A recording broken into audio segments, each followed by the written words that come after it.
That's definitely the plan. That's definitely the goal. I feel like through this whole process, we've been trying to tell my side of the story, but a lot of people wasn't able to, or didn't really pay too much attention to it. But one day we will. Only time will tell. And like I said before, just continue to keep being the person I am, keep showing the community how good of a human being I am. Have I always been, how I was raised, and I just want to continue to show that and keep pushing forward.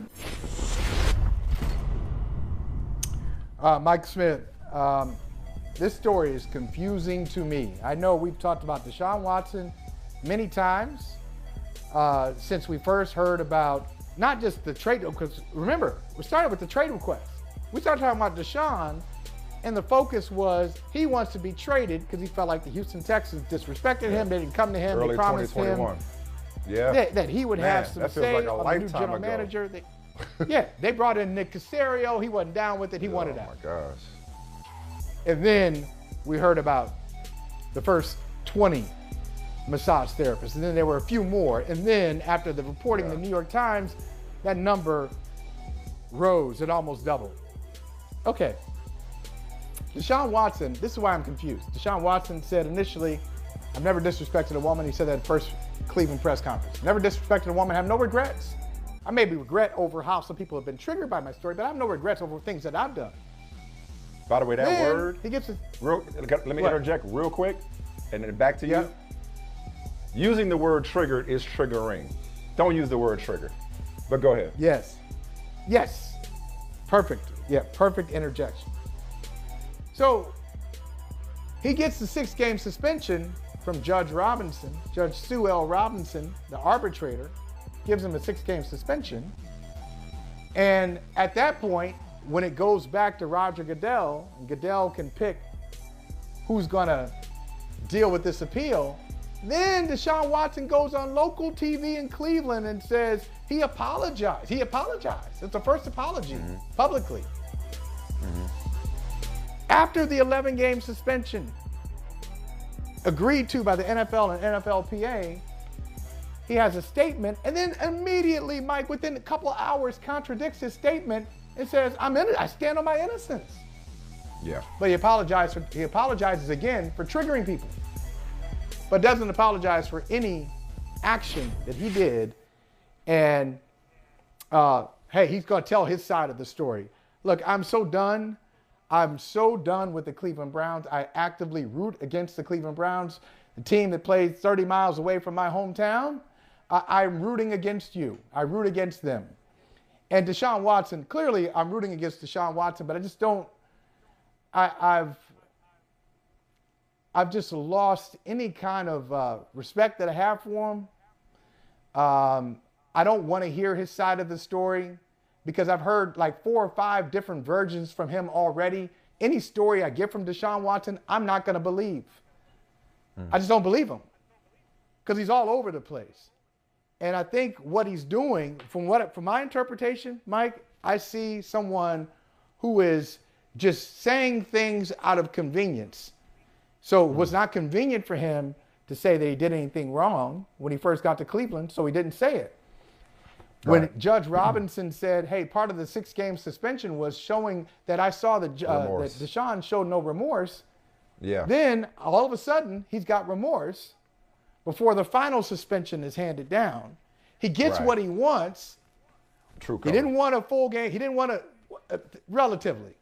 He didn't want to be out for a year. He gets to play this year. He gets a $5 million fine.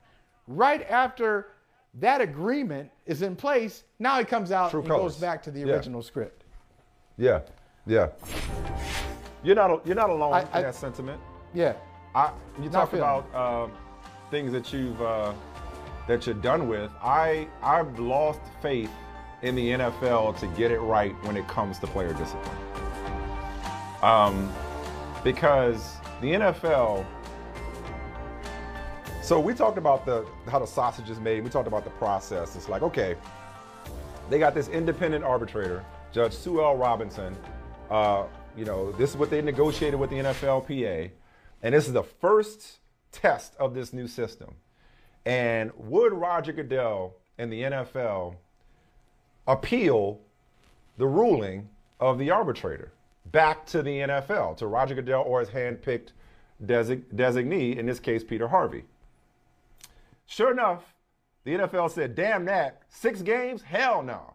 Because remember, the last time we talked about this, I said I would be surprised, knowing what I know about the NFL and how much it cares about optics, if the NFL did not hand down a year-long suspension. Forget how we would end up with a year-long suspension, but I would be shocked if he didn't get a year.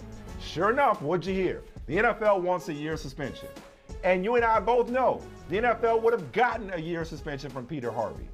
That year suspension would have held up had Deshaun Watson and the NFL Players Association taken the case to federal court. They'd have still gotten a year suspension because they have collectively bargained a system in which, regardless of who was an intermediary, in this case Sue L. Robinson, Roger Goodell is judge, jury, and executioner on behalf of the owners.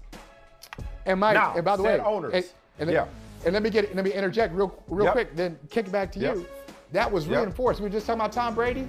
That was reinforced with Brady and Deflategate as he tried to keep taking it up the level, and he was on his way to the Supreme Court. Then he figured out, hey, it ain't gonna work. You're not gonna win. It ain't gonna work. You can't win. Because the commissioner is the authority, the final authority. Deshaun Watson knew that. Deshaun Watson's camp knew that. The NFL Players Association knew that. The only party, when it comes to the accusations of 24 massage therapists of sexual assault, sexual misconduct, sexual impropriety, however you want to describe it, the only person with an incentive to settle was Deshaun Watson, who wins by getting anything less than a year. Except the NFL has owners, 3 in particular, Robert Kraft, Daniel Snyder, Jerry Jones, who wanted no part of discovery when it comes to a federal court case over its disciplinary procedures. They did not want their proverbial skeletons in their proverbial closet being exposed. They did not want all of their business in the street. They did not want their dirty laundry aired. So what it goes to show, first, now let's recap, because there's a pattern here. Sue Robinson gave him only 6 games because of lack of precedent, because of lack of notice when it comes to player punishment, when it came to player punishment. She said his behavior was egregious, it was predatory, he's shown no remorse, and yet, based on your policy, I can only give him 6 games. So because the NFL has gotten it wrong, she felt like she couldn't overstep in order to get it right in this case. Although I gotta say, what the hell is nonviolent sexual assault? Exactly. Yeah. So now, poor choices on her part. So now fast forward to the NFL's decision to settle. They settle because of how wrong they've gotten it when it comes to owners and other players. They knew that this would blow up in their face if they went to court. So this had nothing to do with right or wrong, guilt or innocence. It barely had to do with optics.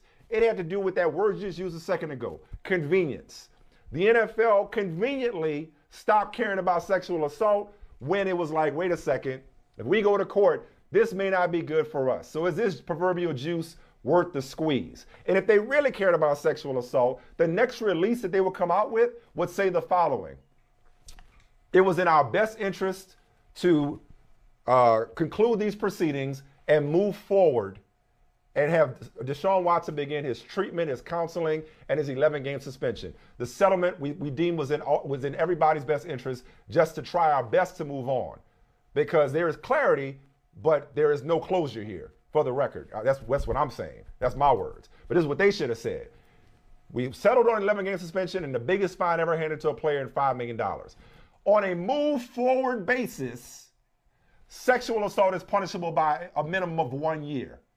Because that's the notice that Sue Robinson said you didn't give. They can arbitrarily and unilaterally change the personal conduct policy whenever they want, as long as they let the players know. Why haven't they done it yet?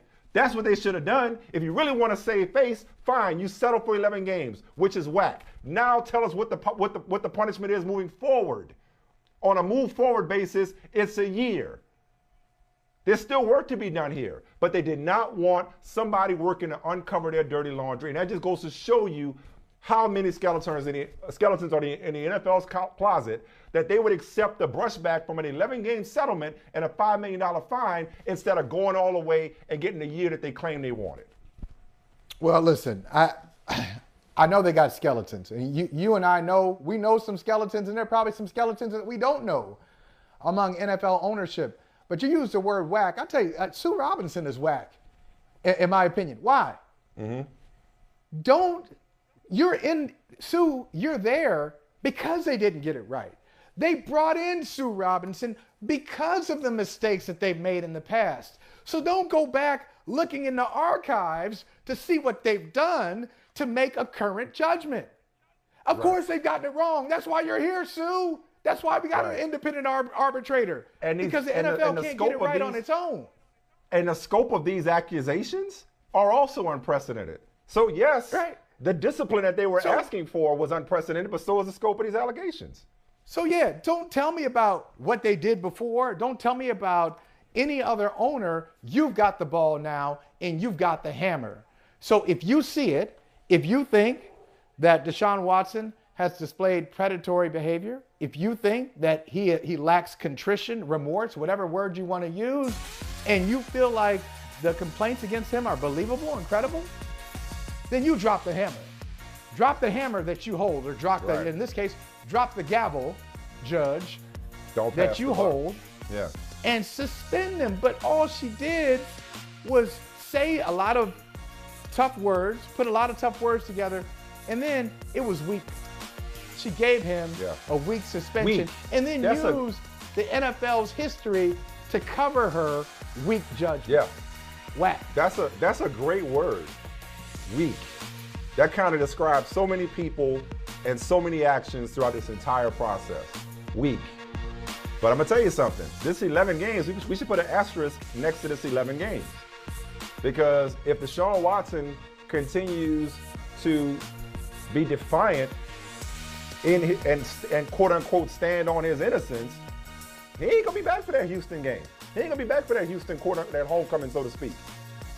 Like, it's still a process that he has to go through, which reportedly he's already started. So, yeah, man, this thing is far from over. The NFL would like for this to go away. Far from over. There's still a reckoning that's coming sooner or later. Hey, thanks for watching Brother from Another on YouTube. Make sure you hit subscribe before you leave, and be sure to watch us 3 to 5 p.m. Eastern Time on Peacock. Appreciate you.